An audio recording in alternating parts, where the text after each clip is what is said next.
Oh, hello there. Yes, end of the week, getting close to the end of holes. Boo, and indeed hiss, I say, because I'm not a great fan of work. Which makes me a bad person, obviously. It's no wonder Britain's going down the pan with people like me around. Speaking of which, there's been a bit of a hullabaloo in marginalised areas of the media recently, like The Sun and Murdoch's Empire generally, and, well, everywhere really, with Matthew Goodwin's book about the new wokerati, who are the new elites. And, yes, he had a piece in the Sun newspaper, lecturing us, suggesting things to us a few days ago. So we got how Britain is being run by a new elite of radical woke middle-class liberals, completely out of step with the public. Whoever they are, we don't get to learn that. And I do love the photograph that comes with this, because we're expected to believe, thanks Matthew, that this new group of people that are in charge are football pundit Gary Lineker, Emily Maitlis, ex of BBC and probably the epitome of an establishment journalist, one of the architects of Blair's great Iraq War, and fairly attractive, let's face it, county lady off Countdown.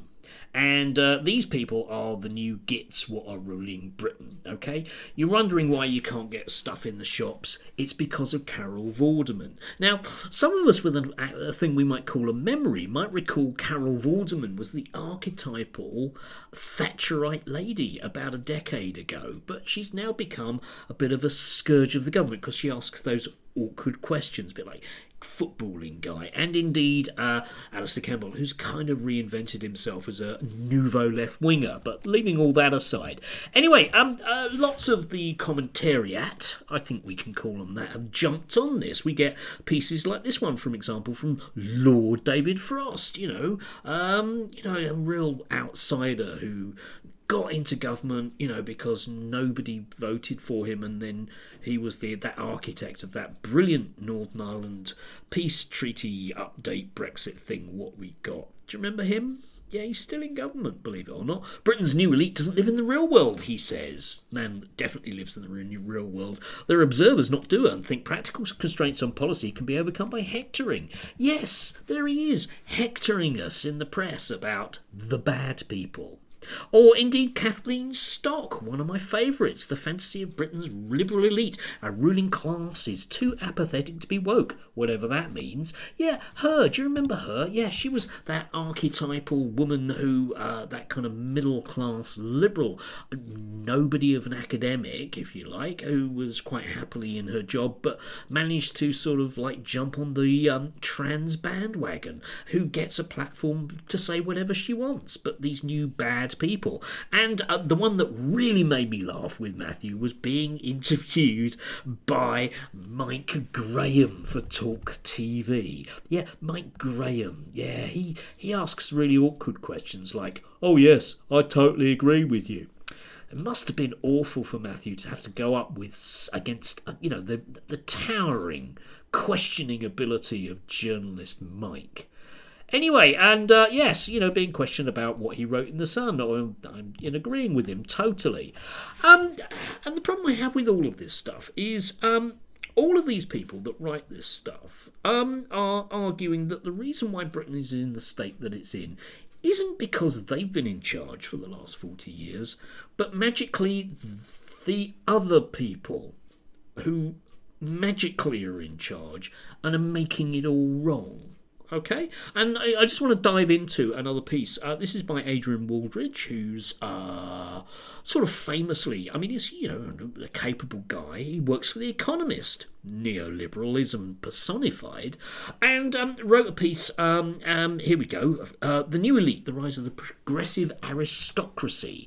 Yeah, and, he's a man who spent his entire career basically telling us that what we need to do is a little bit more of what they've done in Chile over the last 40 years. That archetypal thing about getting rid of democracy and putting in that Reaganite, Thatcherite economics and just taking it to its logical extreme, and then we end up with the powerhouse on the world stage that is Chile, or maybe not, or the powerhouse on the world stage that could be Britain if only we did it a bit more.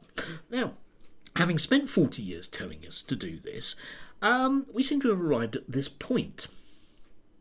But obviously, they can't be wrong. So why might they be wrong? Well, it must be a bit like Stalin bringing in collectivisation.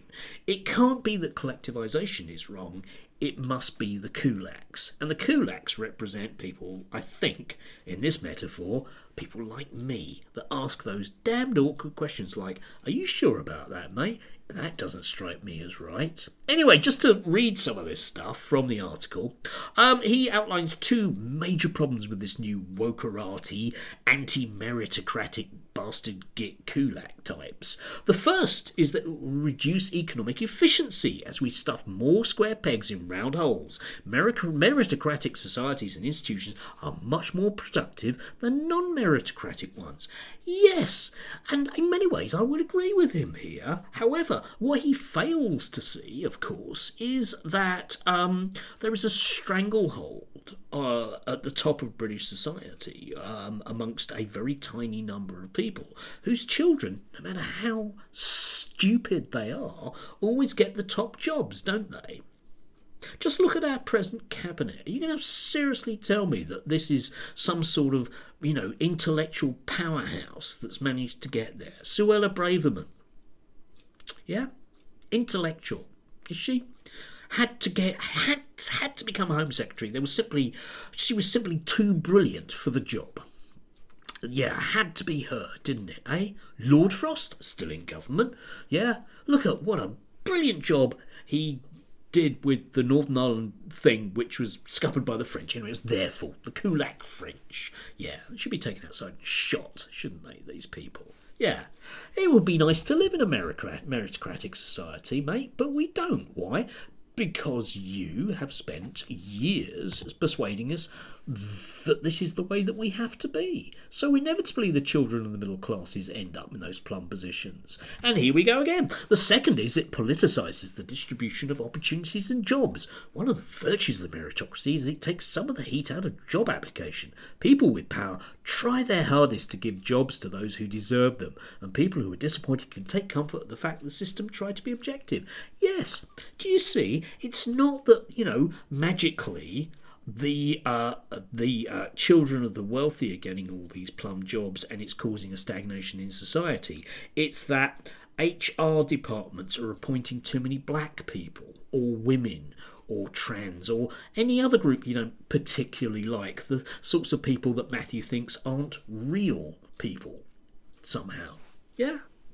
And this is my corker, last bit. The new woke elite, if it continues to gain strength, is destined to rule over an increasingly divided and embittered society as people advance their interests through collective agitation rather than individual effort. And as economic growth becomes a thing of the past, perhaps we should think a little bit harder about replacing the aristocracy of talent with the aristocracy of woke.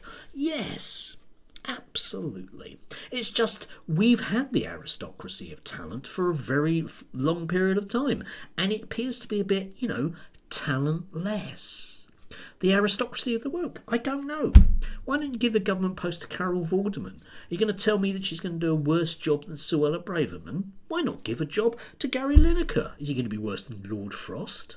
I doubt it enormously. But they're not the right people. And this is what these things are about. This is all about a class-based issue. I'd imagine it. Yeah? Not having people working individually but doing things collectively. Oh my God, they'd go on strike, wouldn't they? Yes. And again, this morning I was thinking of The Emperor's New Clothes.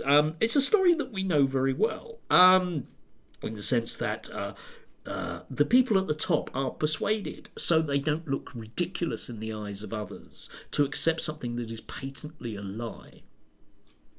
But the thing that people don't know, I think mostly about it, is at the end of the story, everyone just carries on as though the emperor was clothed, because nobody wants to rock the boat.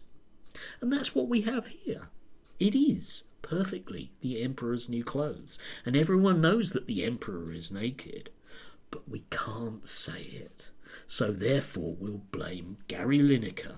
Okay? So the next time you're feeling a bit poorer, just blame Gary Lineker. It must magically, somehow, be his fault. Anyway, enjoy Friday. I know I'm going to. I need to get this set up, sorted out, because I need to get the camera in the right place so it looks like I'm looking at the camera rather than looking down. You get the idea. Have a nice day.